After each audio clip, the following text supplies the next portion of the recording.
A marketing explosion broke the back of an elderly comic book franchise when an aging director refused to cast someone other than himself in the starring role. Stacks of unpurchased memorabilia were tossed in the gutter as Disney wrecked the summer of 1990 and made its getaway. Movie-going crowds were paralyzed by the magnitude of the merchandising. Barely a hand was raised in protest.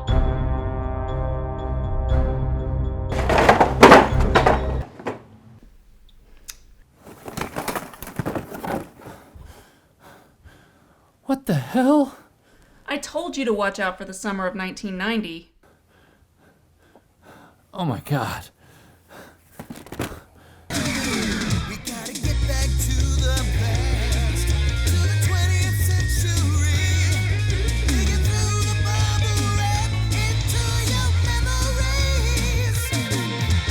Back was the collector, he's protecting what we find. Relentless heavy rhythms keep us safe through time. RetroBlasting. This is not a toy. Just the corners of your mind. RetroBlasting. The stuff you love since you were 9. We're blasting into the past to see what thrill still lasts. RetroBlasting. Call me Dick Tracy. Call me Dick Tracy.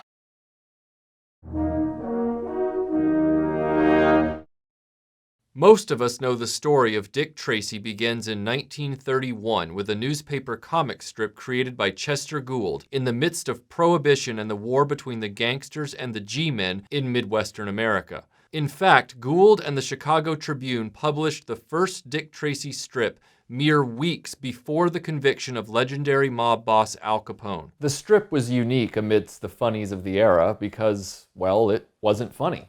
The strip was, for its day, violent and sadistic, chronicling the cases of a square-jawed detective as he sought to rid urban America of hideous, murdering gangsters, with villainous names like Flat Top, The Brow, and Pruneface, names that mimicked those infamous gangsters in real life, such as Babyface Nelson, Pretty Boy Floyd, and Machine Gun Kelly. Dick Tracy was a household name in 1930s America, and his rogues gallery is said to have in part inspired the villains that would become famous in the Batman comics. The writers of Batman even had a faceless adversary in the early comic that looked almost identical to one of Dick Tracy's most famous villains, the Blank. Tracy's popularity would expand in radio dramas, movie serials, toys, and even a 1960s children's cartoon, and the comic strip would continue in newspapers across the country. But that's not the Dick Tracy I'm talking about.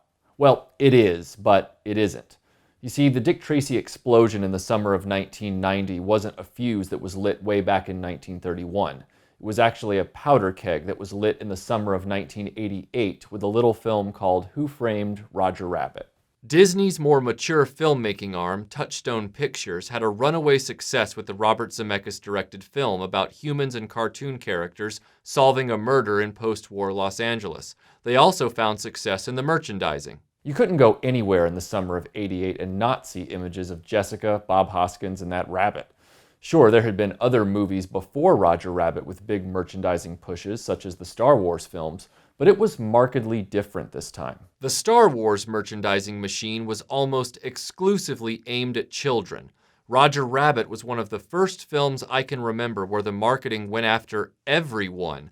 Toys and games for the kids, clothing for adults, and more. A year later, in the summer of 1989, Warner Brothers upped the game with Batman. Batman's merchandising presence so effectively dwarfed Roger Rabbit's there's still a name for that summer: Batmania. The marketing was expertly done, reeling in adults with nostalgia through books and video releases of classic Batman material, reeling in the kids with toys, video games, and comics, getting teenagers interested through a soundtrack from Prince and showcasing Kim Basinger, plus making sure that everyone could fit into Batman apparel of all styles. The pump was primed. A comic book film had proven it could make megabucks at the box office.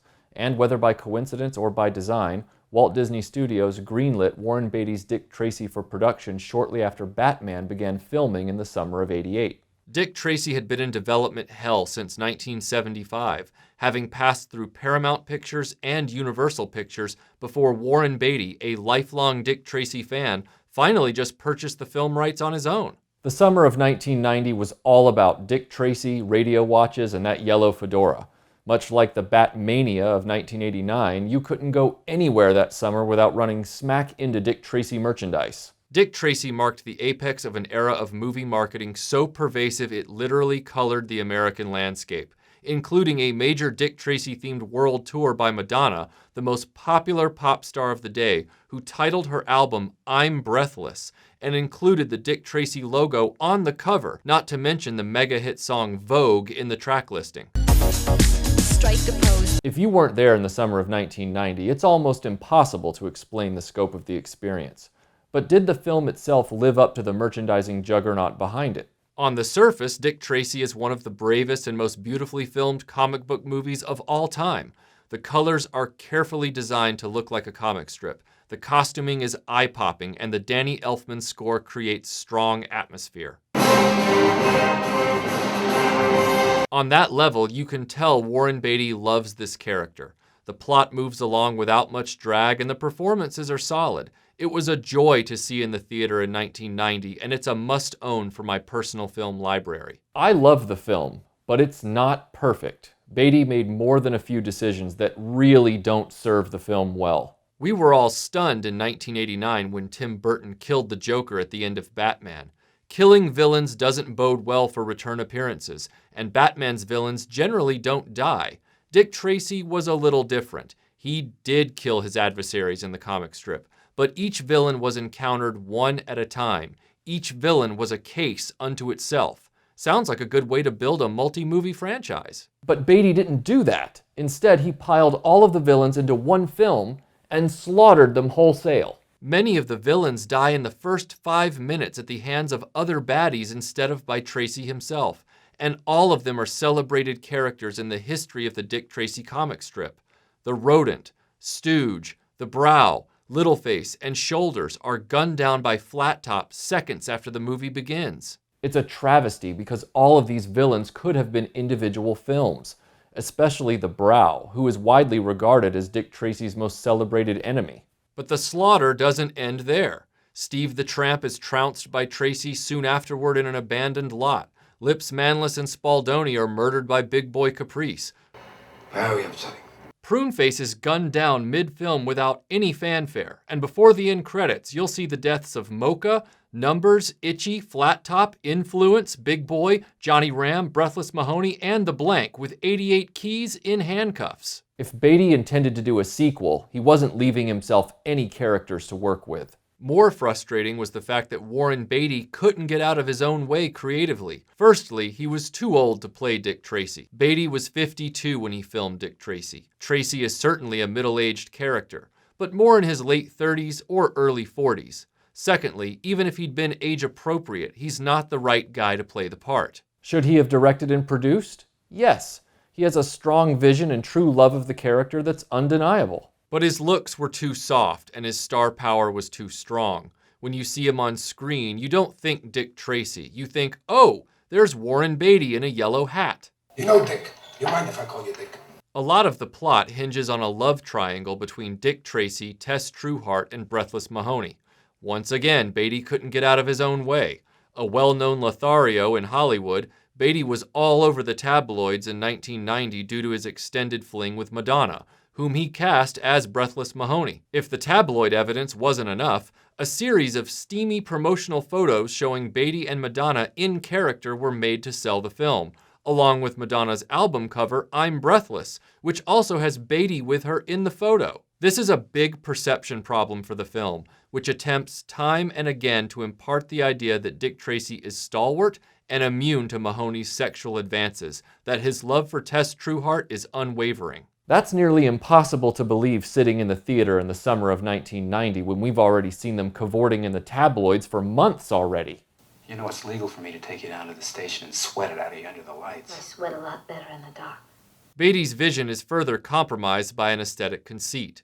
While the villains are all decked out in outlandish makeup and prosthetics to give them looks similar to Chester Gould's artwork, Tracy, Breathless, and the surrounding good guys are not made up in kind. Tracy doesn't have his signature square-line jaw. The kid isn't frizzy-haired with solid black eyes and so on. Beatty claims in an interview with Gene Siskel that he attempted to wear the makeup and it didn't work. Fair enough. But if that's the case, you either have to tone down the villain's makeup or eliminate it entirely. Because as it stands now, you could say Dick Tracy is about handsome people out to murder ugly people. Dick Tracy isn't a zero-sum game. Overall, the film is a fun ride with a lot of memorable moments, best of which is the amazing acting by Al Pacino as the main nemesis, Big Boy Caprice. It's a brilliant, hilarious performance you can't forget, and it negates Beatty's assertion that he wouldn't be able to act convincingly through heavy makeup. The way I see it, and Plato agrees with me, is that there is what is, and then there is what we would like it to be. But that's not important. This is awkward. This is so awkward. There was one big enthusiast for the grotesque villains of Disney's Dick Tracy, Playmates Toys. They were the toy company born to make these figures, but the results weren't entirely in their favor.